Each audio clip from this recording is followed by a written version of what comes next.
I'm Nuala Burgess, Chair of Comprehensive Future, and it's my very great pleasure to welcome you all to Comprehensive Future's In Conversation event. Tonight we have Melissa Benn, writer, education campaigner, Vice Chair and former Chair of Comprehensive Future, in conversation with Daniel Kebede, the General Secretary of the NEU, the largest education union in the whole of Europe. We are delighted for this opportunity, Daniel. Thank you very much for agreeing to join us. Now, quick housekeeping. Chat is closed tonight. Please put your questions in the Q&A box for Daniel. They're at the bottom of the screen, Q&A. Keep your questions brief. It's a plea. Keep them brief. I'm going to end it there. Welcome again. Right, it's over to you, Melissa. Right. Hi, Daniel. Good evening, and thank you very much for having me. Well, thank you very much for agreeing to come along and to talk around the theme of comprehensive education in this crucial election year. I think we can agree. And you have two pressures, if I can call it that, on you. You're relatively new in post, although in our pre-chat you said you feel you're beginning to get, is embedded the right word? It makes you sound like an SAS. I think familiar, maybe. Familiar, Yeah. right. And also, it's a pretty crucial election year for all the reasons that we know. The polls seem to suggest that we will have a change of government, and the polls seem to suggest we'll have a government that might be more sympathetic to the kinds of things that you and I care about. So we'll come on to that. But I'm interested to know, and I think a lot of people will be interested to know, a bit about you in terms of your education. You were saying that when Kevin and Mary stood down, some of the older members of the executive stood down, and there's a sort of new generation that are running the NEU, not entirely. So what was your schooling like? And tell me a bit about it, and then I'll ask you about it in relation to selection and segregation, which I'm interested in. So I was born in Southall, Perivale, lived in Southall. I've been comprehensively educated throughout my school career. Fantastic primary school, very good secondary school. Very proud to have been through that comprehensive system. There are some things that I suppose I was one of the first students to go through. I can certainly remember very clearly my year 6 SATs. We had year 9 SATs, and then I did GCSEs and went on to do A level. I enjoyed school quite a lot for the social aspect. Really, I had a great team of friends. Some of those friends who I'm still friends with today, and went through my entire school career with. There were elements of schooling that I found difficult, challenging, and it would be very much dependent on the teacher to how much I would enjoy the lessons, enjoy education, their style. I can remember particularly my year 6 SATs being a real problem. You know, I remember not getting. I got 3s in my year 6 SATs, and I can remember being very disappointed and crying that day. But I was very much a late flourisher, so I seem to have just developed and got stronger as I got older in terms of school. Really sort of exceeding in A levels. Doing okay in my GCSEs, doing really well in A levels, because I was able to focus on the subjects that I particularly enjoyed, which tended to lend themselves to the subjects where there was a bit of debate and dialogue. I was always you surprised me. Yeah. I mean, I think that's quite interesting and relevant to the idea of selection, which is that you, like many, develop later in life. So if you had been judged by that level 3 in year 6, and that had decided that you were going to go to a particular kind of school, you probably wouldn't be sitting here in front of us today as the General Secretary of the largest teachers union, because of all the things that we know happen when a young person is told that they haven't succeeded. You were saying you were a bit downhearted by your level 3s, but it didn't affect what school you went to. That's right. Absolutely. So there's no doubt in my mind, had I sat the 11 plus, I would have failed it. And I would have not gone to grammar school. But yeah, absolutely. Whilst I was just downheartened at the time, and I certainly can remember feeling like I'd failed actually, I was able to, yeah, go to the same school as all of my friends and engage in education fully. And yeah, I really enjoyed that process, and very much a late developer. I mean, you know, many of the policy makers think that learning is linear, but it's not at all. You know, children develop at different paces, different times, learn in different ways, and you know that's the real failing of sort of siphoning off children at 11 years old into. Yeah. Well, that's great. That's a very clear position. It has to be one that I totally agree with. Just two questions about your own education before we move on. Mm. Were you aware of other children perhaps going through entrance tests? I mean, in any area of London or any area in the country or many areas, there will be a schools market. Parents tend to be quite aware of it. There's the selective school. There might be the school with admissions policies that mean that it's effectively selective and so on. Were you aware of that? I mean, maybe you weren't. No, I certainly can't recall it. So, you know, it was everybody in my local area went to the local school, and that's how education was to me. I don't ever recall any sort of formal selection until actually sixth form, when people were starting to do pre-entrance tests to universities and things like that. That was sort of my first experience. No, in fact, my school had a sixth form.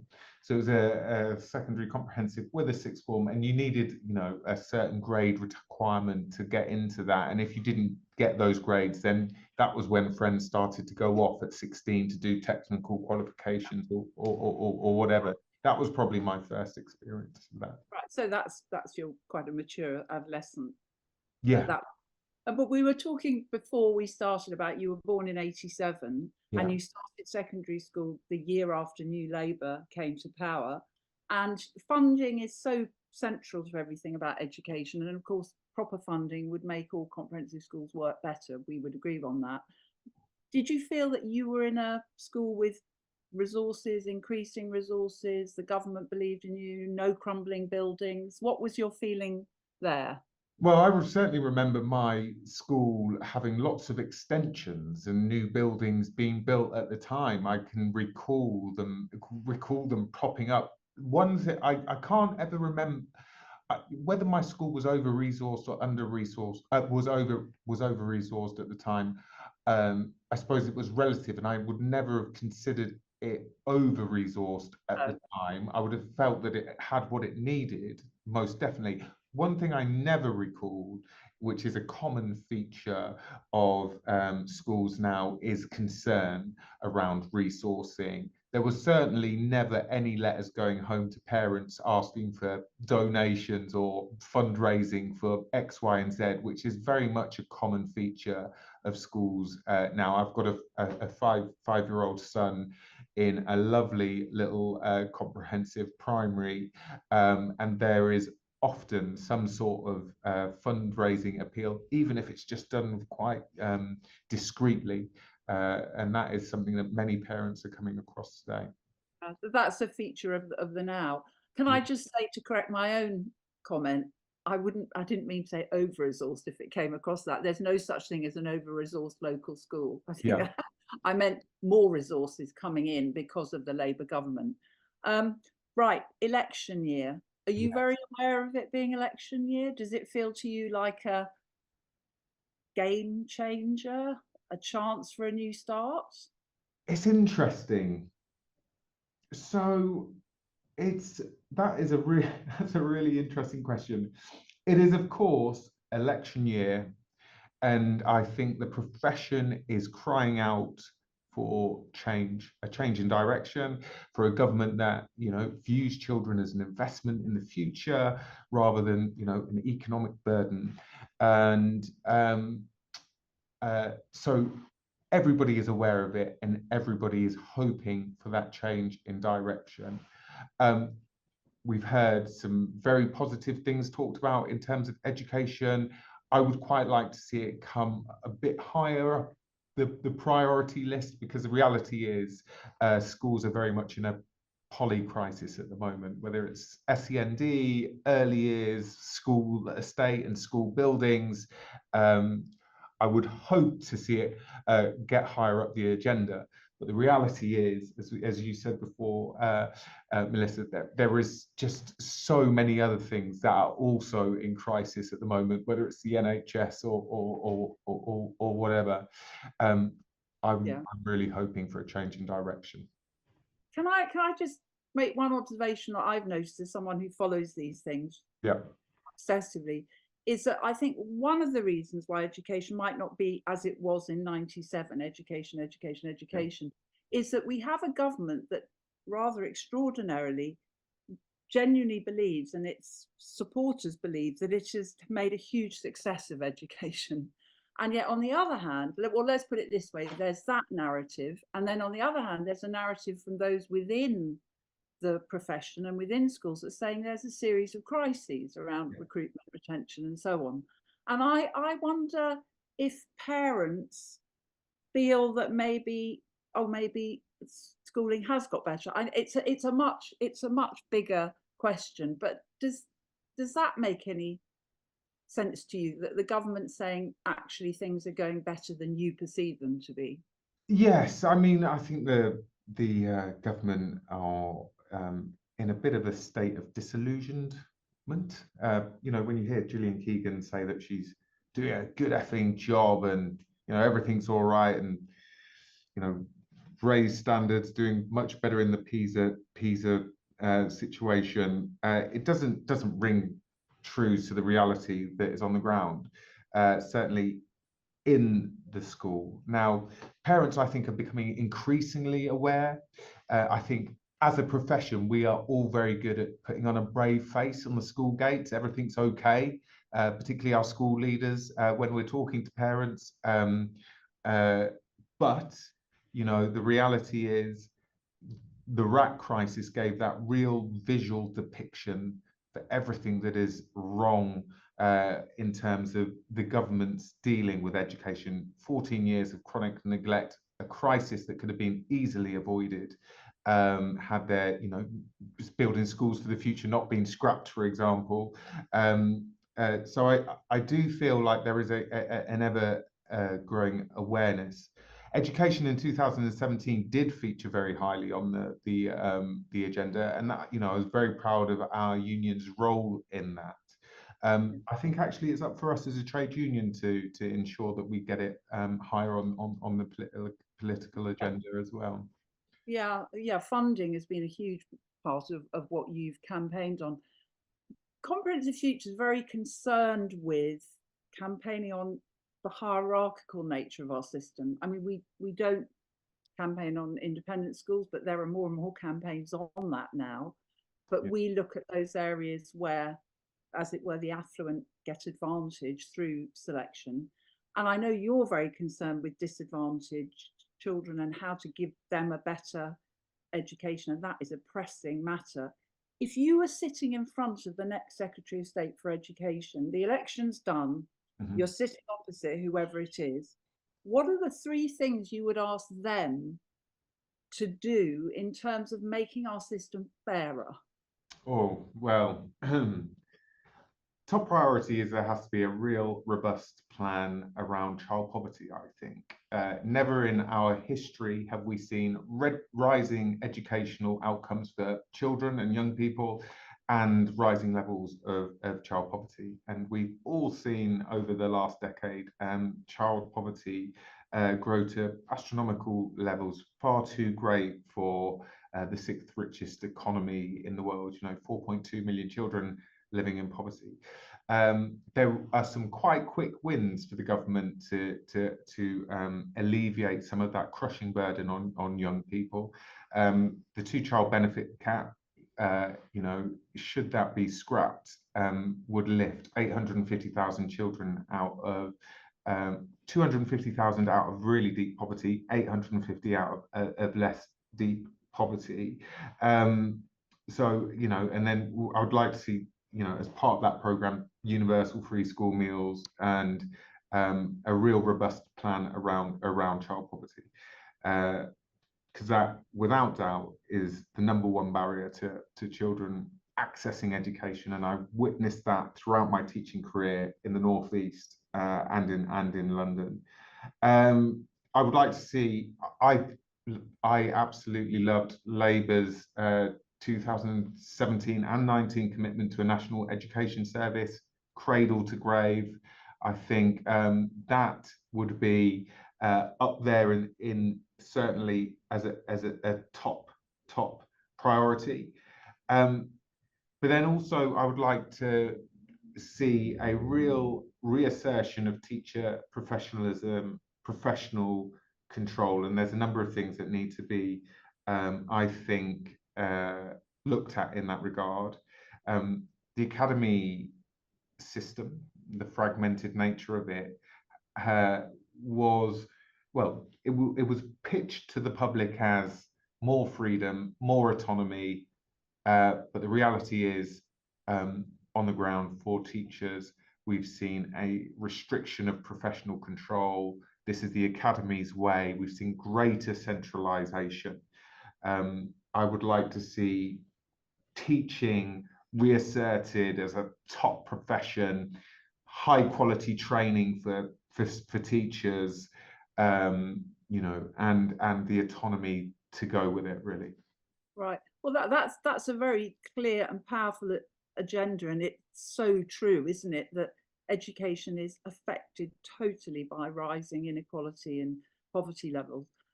But can I bring you to Comprehensive Future's particular concerns, which are around structure, not, I mean, academisation comes into it in that many grammars now are academies, and that gives them more autonomy to select and so on.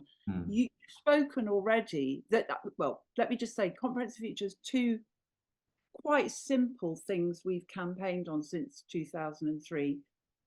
Ending those remains of the selective system, which you will know came in when universal secondary education came in. We had a grammar and secondary modern divide across the country, and the NUT, the predecessor of the NEU, I was just looking it up because I'm a nerd like that, was played quite a big part in campaigning for comprehensive education. Lots of people don't know that we still have 3 areas that are fully selective, and that 19% of children around the country are affected by selective education. It's quite a problem, but it's interestingly absent from all the political parties' agendas. That might not be surprising on the political right, a little bit more surprising on the progressive side. Actually, I have to be fair, I think the Greens for opening up grammar schools. What's your feeling about that? I know you represent members in all parts and a sector and so on, but can you give us you seem very straightforward in your own views. Yeah, so, you know, of course, we are very proud to represent members in a variety of settings. We still have a view, I certainly do, of how I'd like to see education conducted, and that would be, you know, every child having access to a rich education, you know, being able to access an excellent education at their local school, which, to be honest, for most working class people, going to their local school is the choice. However, you know, we have a very fragmented education system now through academisation, and, you know, as you say, that's lent itself to selective processes often. I'd like to see a renationalisation of education. I'd like to see education brought back into local authority control as a starting point, but certainly a nationalisation of education. Should, you know, an incoming government seek to not reverse the privatisation and fragmentation of education, I think there are a number of things that they can do that would mitigate some of the worst aspects of the academy system around selection. For example, making local authorities responsible for admissions.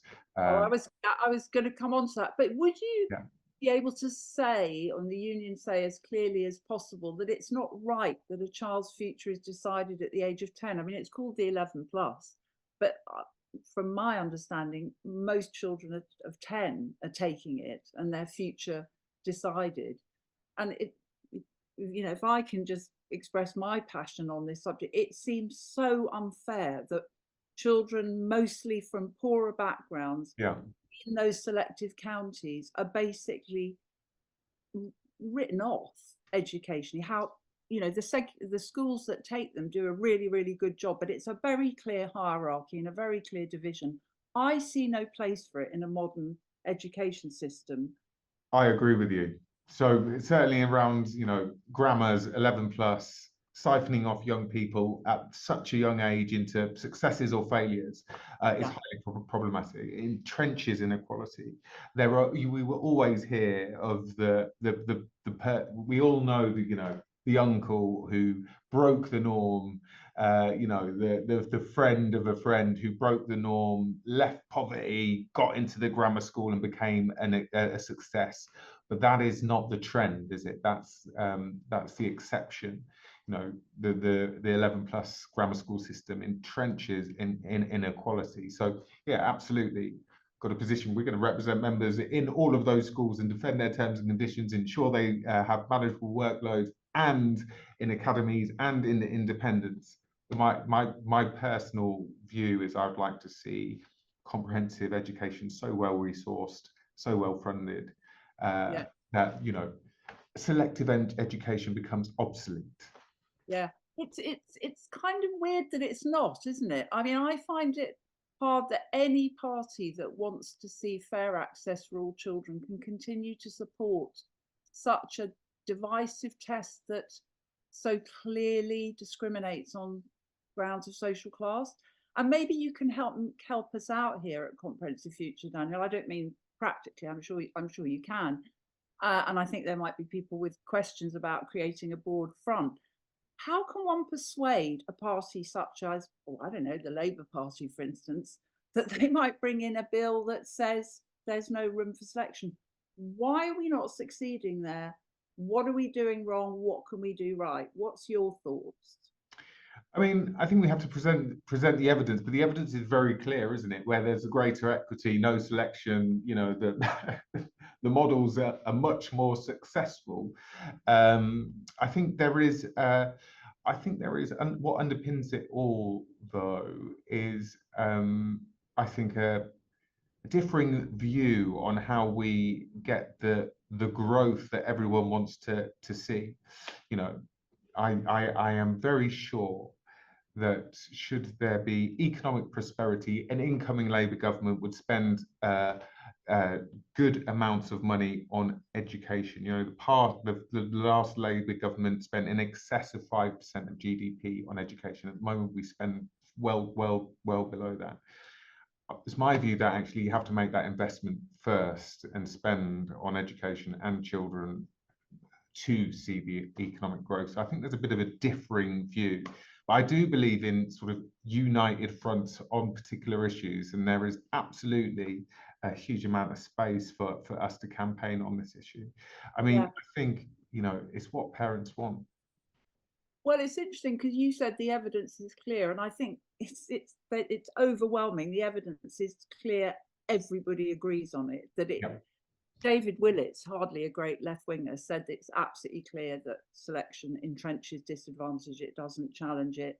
Nobody's going to dispute that. So something else is needed. I mean, obviously it's politics, not evidence, but maybe this new government, new leaders like yourself, will bring in a new boldness around very clear pockets. They're big pockets of hierarchy and disadvantage. And actually, thinking about Labour, one of Labour's boldest policies is the 20% increase in VAT on private schools, and we're not here to discuss that, but that actually is something quite determined. And looking at the press coverage of it, they're getting huge pushback and they're sticking by it. So you could see them being able to do that around other things if they were determined. Now, people will be wanting to ask questions, and there are already a lot of questions piling up, I can see here. Can I just ask you about admissions, which is our other area? We know since 1988 and in the last 13 years, particularly, schools are set against each other in competition.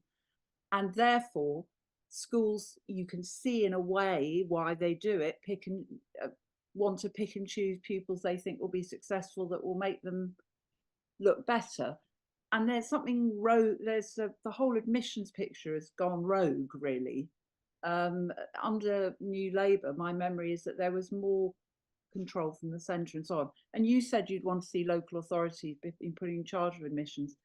Is that your feeling? Do you see that on the ground, that there are schools that are clearly picking for themselves not better, you know what I mean, more high achieving pupils? So I mean, academisation has really created an issue in this regard. It has enabled selection through the back door in reality. And you know, I've been involved in some pretty important disputes. There was one quite recently in Newham, where Newvic College was resisting academisation, and the staff and the local community were resisting it on the basis that they would lose, the community would lose a community college, a community school, that selection would come in. It would disadvantage particularly children from disadvantaged backgrounds, children with SEND. We also know that, you know, such a system actually siphons off through exclusion, off-rolling children to a much higher rate. So yes, I would like to see local authorities be responsible for admission. I would actually like schools to be responsible for what happens to young people after they exclude them as well. But also we have to look at the entire system that leads to a desire to select, and that really is down to school accountability, league tables, particularly driven by Ofsted. You know, when a head teacher's career can be determined by a single word, judgment, then the whole system fails and lends itself for such awful practice, really. Yeah, I don't know if you followed it because it's quite new, but Brighton and Hove Council have brought in a new policy. They want to pioneer a policy of giving priority to free school meal children in terms of entrance to schools, popular schools around the council area. And there's been a lot of debate on that. I know I can't ask you to make any new policy on the hoof, but I'm just wondering what your thought is about policies like that. I mean, that sounds like a really positive policy, doesn't it? I think, you know, that does sound an incredibly positive policy, because even where you don't have selection, you know, in a formal sense, what you will find is that the sharp-elbowed middle classes will coalesce buy their property in certain areas to ensure that there is you know, selection in other ways. So actively, you know, taking a position that we are going to prioritize children of disadvantage could only be positive in my view. Yeah. Oh yeah, that's great. Well, we'll see how that goes. I think they also had tried a lottery scheme before that, and maybe somebody on the call will know and have a question around the lottery. So you seem very clearly in support of the things that we're in support of, and we've been campaigning for, I think it's 21 years now. We were formed in 2003. So as I say, any ways that we can work together with you to persuade an incoming government to take some of these issues forward would be great. Absolutely. I am going to open up to, we've got 10 questions now. Right. Okay, here's a question from, I think, a head or former head of a secondary modern. I mean, one of the things that we don't get now is secondary moderns are not called secondary moderns. Academisation has been a very useful way, isn't it, of been renaming things as Stretch Academy and Aspire and those things, which I think obscures the structural truths around it. But Ian Widows asks you, Daniel, what is the NEU doing to raise awareness of the existence of and challenges facing secondary modern schools? We are often ignored or forgotten. Yeah, so I mean, we are dealing with education as a whole and dealing with the entire systemic problem that exists, and the problems that are facing secondary moderns are, I think, generally the problems facing all education establishments at the moment that are publicly funded. There's a deep recruitment and retention crisis. There's a huge workload crisis, which is fueling that. There's not, the necessary amount of staff. There's, huge rising class sizes at the moment. We're dealing with that on the whole, particularly around the issue of funding. So moving forward into the general election, we are going to be raising the demand for the 5% of GDP to be invested in education. Now, there is much to welcome from Labour at the moment around curriculum and assessment and accountability. We are not hearing much around spending, and that is a real problem. The last Labour government spent in excess of 5% of GDP on education. At the moment, we are spending around 4.1%. 0.9% doesn't sound a lot, but that's a £20 billion shortfall. We also want to ensure that that young people have access to a rich curriculum. We've seen pretty sharp attack on some of the qualifications that young people can take at secondary moderns. So we're going to be inputting into the curriculum and assessment review should there be a new government elected, to ensure that young people have access to quite a rich and diverse curriculum, particularly at moderns. Yeah, sorry, I'm not Ian Widows, but if I can follow up Ian's question. Yeah. Absolutely agree that all schools share a number of common problems, but I guess Ian's getting at the idea that secondary moderns have a higher share of children with special educational needs. Children come in with very low self-esteem because they failed 11 plus or not taking it. And I mean, I just wondered, it's just come to me in the course of this discussion, whether the NEU at some point might think of asking their members in primary schools in selective areas what their feelings are about seeing year after year children taking exams and 80% failing them, and maybe asking, to be fair, because you represent people across the board, asking your members in both grammars and secondary moderns, and let's call them what they are, which Ian has done, what they feel about the system. And I don't know if the NEU's ever done a study like that, but maybe I'm sort of a bit pleased with myself. It sounds like a really good idea.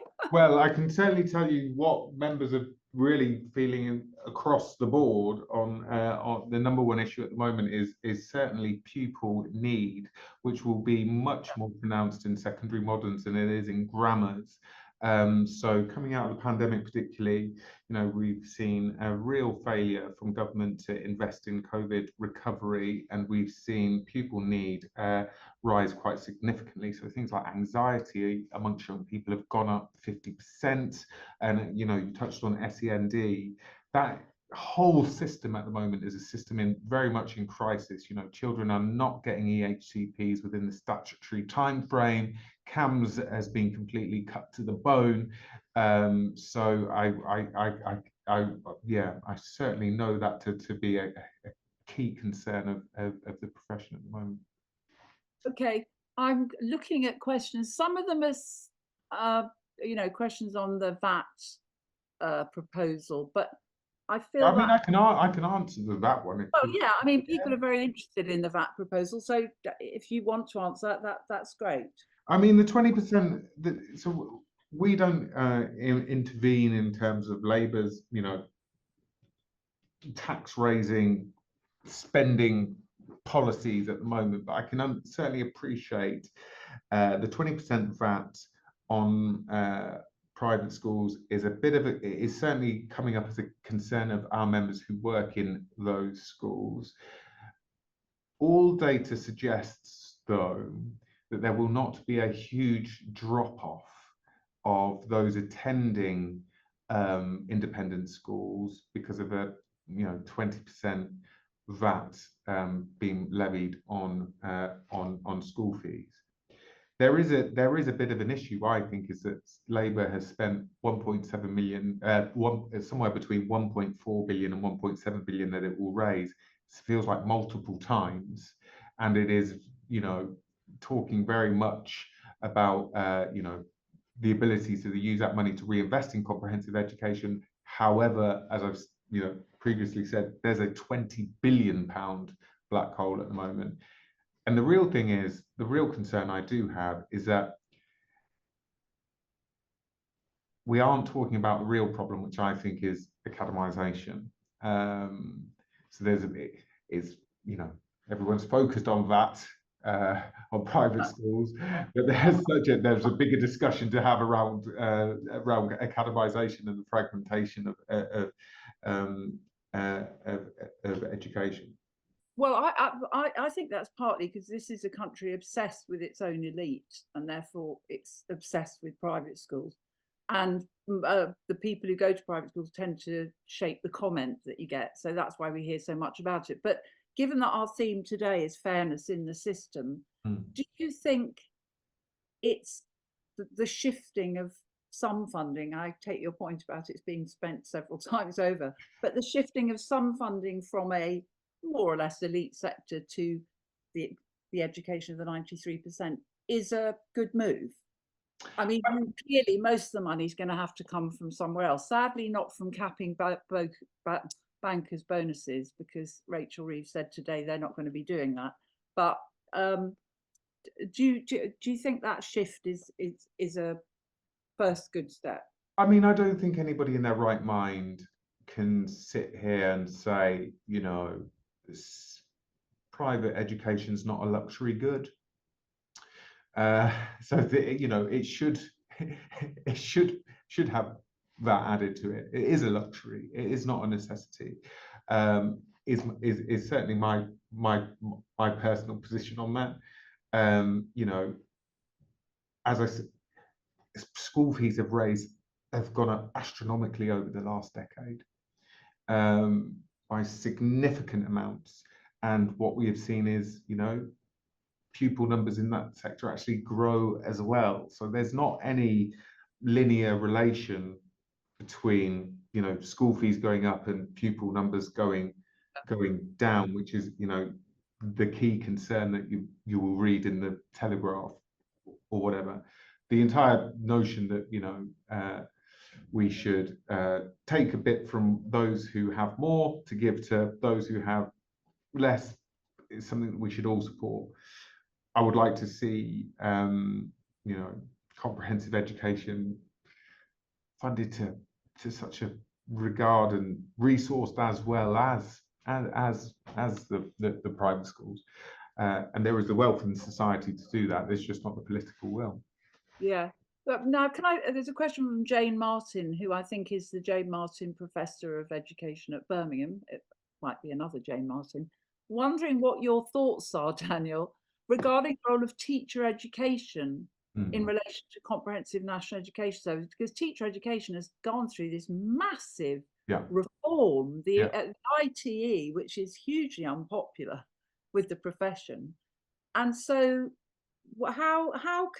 what's your thoughts about teacher education to make the best comprehensive education possible? I mean, I think that's a great question. So I am horrified by what's happened to teacher education under this government. The moving away from teacher education, away from the universities, to this idea that you can learn it on the job, teach first, is highly, highly problematic. It's rooted in, and I said this to Nick Gibb which he absolutely denied. It's rooted in a direction of travel that seeks to deprofessionalize teachers so they can erode terms and conditions over the long term and do education for working class people on the cheap. And I think it's highly problematic. When I challenged Nick Gibb on that, he was very much like, "Oh no, that's not true, Daniel. We want doctors to be teachers, and we want that's just not that is just not the reality of the direction of travel. For teachers to be professionals, they have to have a rich understanding of pedagogy and not only just be able to manage a class on the day-to-day, Yeah, well, this is where I think historical perspective is quite useful, because when you look at the great movement for comprehensive reform in the 60s and 70s, it was largely allied with a much richer and progressive view of teaching as an autonomous profession, Yeah. A broader curriculum and all the rest of it. And I think it's fair to make an argument that we might have nominal comprehensive education now, but reforms have made it a much more arid experience generally. And Oh, absolutely. and you seem to be saying that. And so I must go to it. So this is a question about segregation in effect within schools, high stakes testing, from Patrick Yarker, who's the editor of Forum. And he says, it's a question of the NEU. You've been reluctant, he says, to mount a sustained boycott of high stakes public testing, such as SATs, despite significant pressure from rank and file members. Will the union boycott SATs and other such high stakes exams under your leadership? I mean, we talk about entrance exams and so on, but of course it's a system that's completely stratified by tests throughout, isn't it? Yeah, no, absolutely. So I'm in complete opposition to SATs and all high stakes testing in primary schools. I would actually like to see assessment reform for those in secondary education as well, rather than this reliance on a single high stakes end of year test, but assessment over time. And actually it's what British business wants as well, is a more varied approach to assessment, but focusing back on primary assessment. It's got no real place in education. There were no SATs during the pandemic, and the world did not come to an end. Education functioned, and we saw children's mental health in year 6 actually improve. There was, well, certainly enough evidence that not having that pressure around SATs in particular was a help. We've got a job to do around if we're ever to mount a boycott. We have to, I think, talk about what education would look like without SATs. And you've got to be, I'm certainly very conscious that I've never known a teaching profession that didn't have SATs. I did SATs myself. So we have to, I think, win an ideological argument amongst the profession, actually, because many teachers have never experienced an education system without SATs. That's why, actually losing some of that experience from the union with Kevin and Mary going, and some of the experience from the executive has been problematic, because there are people who remember a world before SATs, and much of the profession, particularly now, because teaching has become a much younger profession, there's been a real loss of experience from the classroom. Yeah, I've often wondered that, whether there's a kind of mix of depression, defeatism and cynicism among some who didn't realise that it wasn't always like this, and that schools were richer places. Now, I've got a question here that relates to all the things we're talking about. Helen Gunter, who I think I know who this is, but I don't want to apply a job to her in case it's a different one. But if selection segregation is to end, Helen asks, this not only means that we end the 11+, but we also end boy-girl schools and religious schools. Comprehensive education needs to be secular and mixed. Daniel, you're being asked every question in the world. Like, what are your thoughts on this? What are my thoughts on this? I would like to see I'm not. I don't think I'm in flat out opposition of faith schools, to be honest. I think there is a space for them. My son certainly goes to a faith school, Oh, Daniel, right. Okay. Well, A Catholic school. Um, I'm not religious, actually. The local school was the Catholic school. I've got no issue with. You know, I think in an ideal world, yes, education would be secular and mixed, but I don't see it as a priority campaign. Really, I'm much more focused on the issues of equity. yeah, well, that's very. I think it's always brave of a parent to say what they do. But your child, is it your son is 5? So you're Yeah, talking that's right. primary. I mean, just to lob in an important comprehensive future point, which is I think there are broadly 2 types of religious schools. That there are those that are genuinely inclusive and really have a mission to educate. And I'm talking about secondary level. And Yeah. then, as a recent report showed, there are faith schools that use complex admissions procedures. You know, you've got to have known the vicar for 15 years. Oh, yeah. Polished the thing, and that's going back to our point about helping to create a more favourable pupil profile. Now, I'm guessing you're not in favour of religious schools you're not in favour of that element of it. Oh, no, absolutely. I mean, I think they should be, open and inclusive, but, do I want to do away with, all C of E and Catholic schools? I mean, I would like all young people to have access to their local school, really. I think that has to be priority. Okay, so we've got a question from Rachel Lofthouse, Oh, who's been very prominent and powerful in her opposition to the ITE review. yeah. And her question is, some of the children most impacted by all forms of segregation are looked after children. Yeah. And I would guess that there's hardly any children in care or looked after children who get into any grammar schools. Yeah. So I'm wondering what your, any thoughts on that are. In terms of, Well, just how, I suppose, how can we address segregation in schools, particularly in relation to this incredibly vulnerable minority? I mean, I mean, I think broadly, I think the NEU, I think we do have to have a much tighter focus on that demographic of young people. So not only are they not getting selected to selective grammar schools, they're often finding themselves not able to access the local academy because of restrictive processes.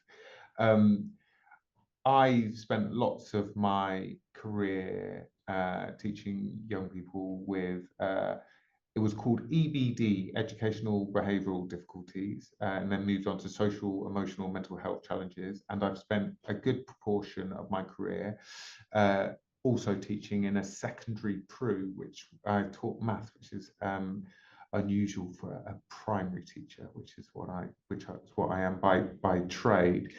An incredibly high proportion of looked after children in the PRU. I think we absolutely have to be championing an inclusive education system in which schools are a much more forgiving place than what they currently are. I think one thing that I've noticed when I compare school today to what school used to be when I was at school is that they're far less forgiving on children. And again, that's rooted in that sort of ruthless accountability regime. But, exclusions are far too high. And during the pandemic, during the pandemic, I was doing outreach with young people at risk of exclusion. And some of the things that were putting children at risk of exclusion, some of the misdemeanors that they were supposedly guilty of were incredibly light. So I think, essentially, you are far more likely to end up in that sort of situation if you are looked after. So I do think we do need to have a bit of a greater focus around inclusivity as a whole for looked after children. Yeah, it's not an easy word, is it? Well, that directly from that, Madeline Holt, the campaigner, has a question. Do you, Daniel, have any sense that Labour is less keen on the behaviourism agenda that the government has pushed to the detriment to the mental health of some of students and staff? And I'm guessing, well, this is particularly directed at your dealings, such as they are with Labour, who we're told might be the next government. So anything you want to say about that? So I certainly get the impression from Labour that they feel that there is an issue with exclusion, but particularly off-rolling. And I think that is positive because thousands of children just disappear from education every year because of pressure put on parents. And, you know, off-rolling is illegal, but it is happening. So I certainly get the impression that, yeah, there will perhaps be a less, they will, I think Labour are really not wanting to be viewed as moving away from standards. And that is so often linked to this sort of behaviourism agenda. But I do think there are things that they can do that will mitigate some of the worst practice, like making schools responsible for what happens to young people after exclusion. Right. Yeah. So they have a sort of partial. They have a partial answer. Yeah. Now let me see. We're getting quite a lot of questions here.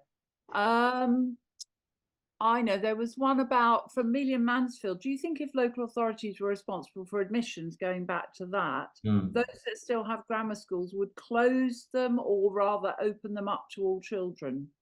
Is that something that might happen? Is that, what's your thoughts there?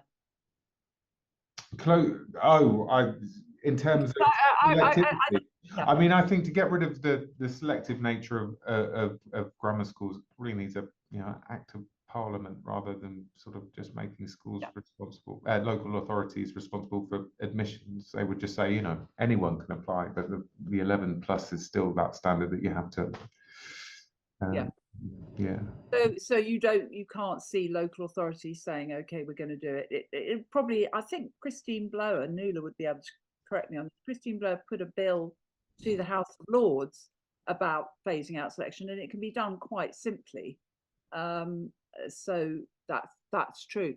Now, Daniel, a question from anonymous attendee, always riveting.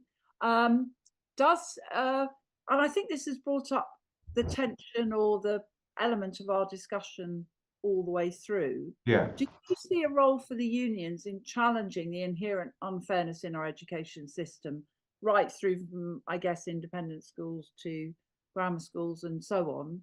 Or do you feel that fundamentally it's outside of your remit as you are an organisation of workers? What's your thinking on that tension? So I think it is the role of the NEU to shape the future of education. I think, and I do not see that in conflict with the members that we represent in selective schools. We oppose academisation, but we represent the members in there and defend their terms and conditions and rights as workers. My view is I would like to see independent schools and private education obsolete, but absolutely very strongly, rigorously defend their terms and conditions, which are really under attack actually in the independent sector at the moment. There is a big move away from the teachers' pension.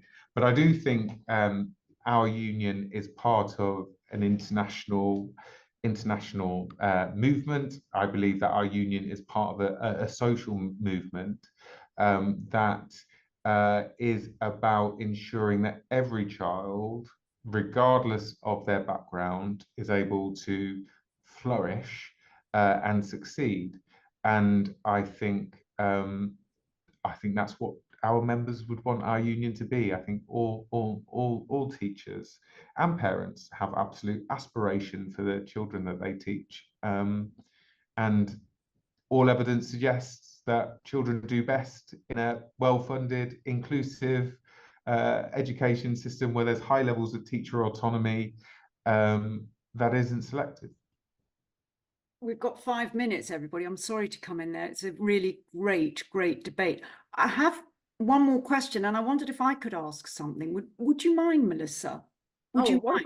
Nuala, am I going to say no? No, I just feel I feel slightly, and I know there's a few more questions from people, but it did come from an NEU member, a big campaigner, and I feel kind of honor bound to ask Daniel this one. And it's about doing something to collaborate, to get every campaign group like Comprehensive Future together. Yeah. With the NEU, how could you do this for us? You could perhaps, I'm going to sort of answer this, but I don't want to do too much, be central to this, bring us all together so that we can shape the agenda for whatever happens after the election, because we all gather but under your umbrella, your wing or something, Daniel. I'm asking you if you've got any thoughts on that. And as I say, it was a question fired at me, and I did promise to try. So I hope people won't mind. So certainly in the near future, I definitely think there is a space for an education summit where we pull everybody together so that we can discuss and collaborate around the model education system. You know, as I've said, Labour are talking about Ofsted reform. We don't know much about it other than the removal of single word judgments, which they've committed to in public. They're talking about curriculum review and reform, assessment review and reform. So there is certainly space that Labour is creating for a change in direction. How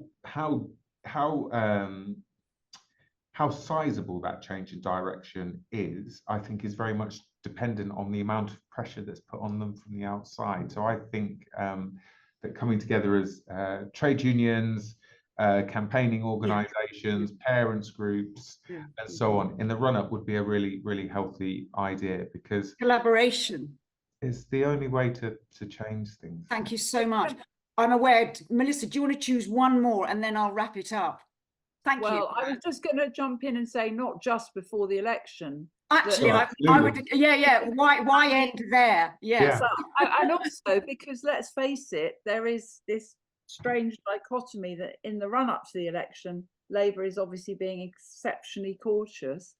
If Labour or anybody were to win a big majority, that tends to increase boldness. So it could well be that the point where pressure and politics could change would be after an election. That's just my observation. With the NEU helping us, though. Yeah. That's what I want. Absolutely. Yeah, and if I could just add one thing I really observed in the preparing for this conversation, and that I note, is this generational point, that I think the very term comprehensive has such a meaning for people of a earlier generation, and it doesn't just mean fair education, it means a different kind of education. More, the term progressive is so attacked, but it really was more progressive, as in Bridget Plowden and so on, not kind of crazy progressive. And so much of what you've talked about has been about the way that education has been narrowed. It's not only unfair, but it's been narrowed as an experience. So I think there's something there also for renewing an idea of comprehensive education and letting your members, your younger members know, and younger teachers know what could be possible.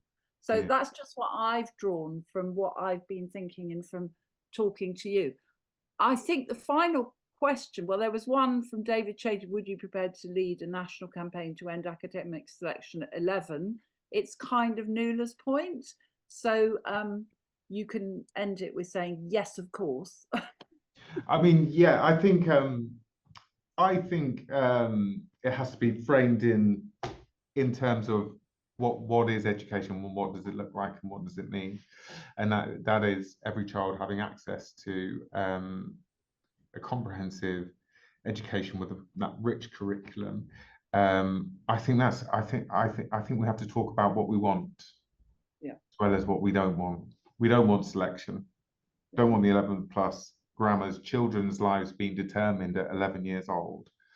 What we do want is the return of music and art and drama and all the things that make school enjoyable to the comprehensive school, which is, yeah, as you say, Melissa, been very much narrowed.